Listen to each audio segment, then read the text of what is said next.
1.2 degrees Celsius or even 1.5 degrees Celsius hotter temperature on the Earth sounds like really changing and wasn't something to worry about. But in the context of climate change, it's a matter of concern. Hi, my name is Dinda. I'm a student that graduated in 2023 and now I'm studying at Udayana University. In this event, I'm going to talk about what climate change is, why does it happen, what is the impact of it, and what kind of action that we can take to solve this problem as a youth generation.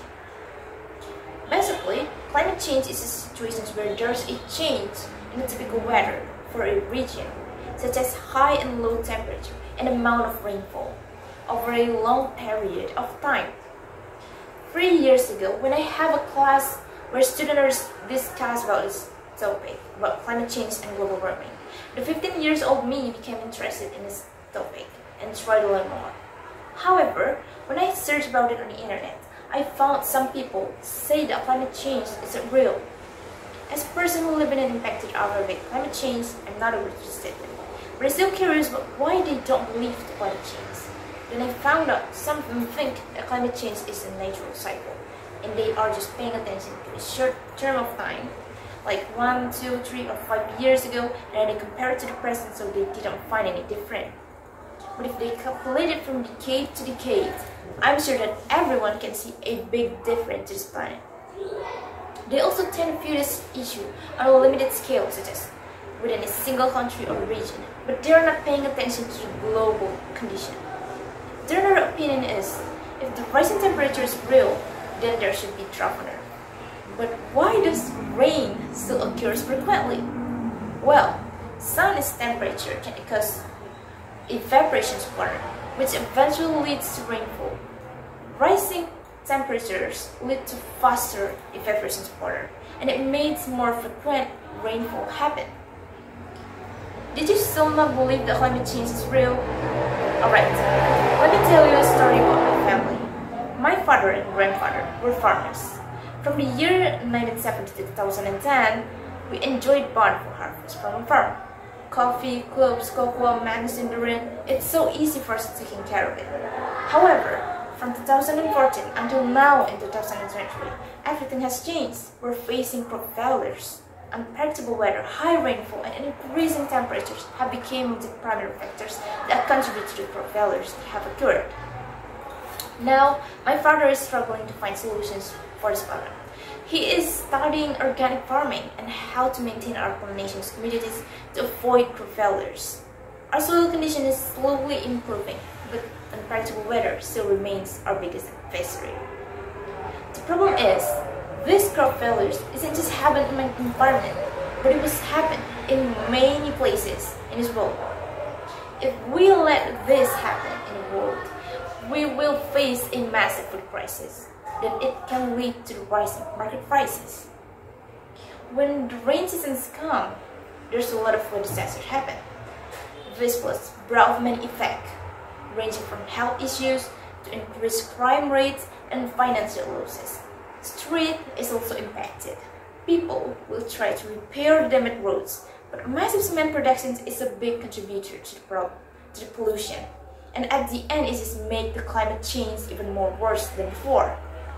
The summer became a very dry season. And as the temperature is rising, people will feel suffocated. And then they start turning on their air conditioner.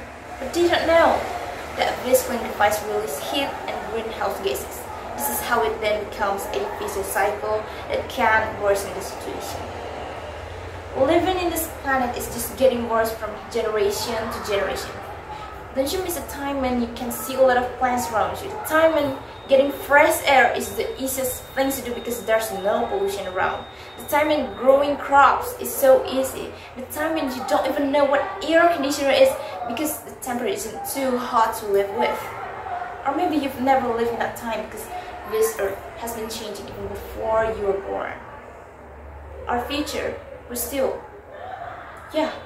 really individuals who only care about money have damaged our environment. They travel in private jets, build high pollution factories, dispose of waste recklessly, and set forests on fire. They construct their business without ever looking back, not even to us who are supposed to be their descendants. It's truly ironic how our situations have become. They've even stilled the air that we used to breathe. Look at Jakarta now. It was so chaos in that place.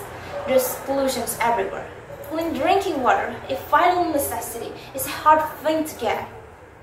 So, what we can do to save our future and our planet?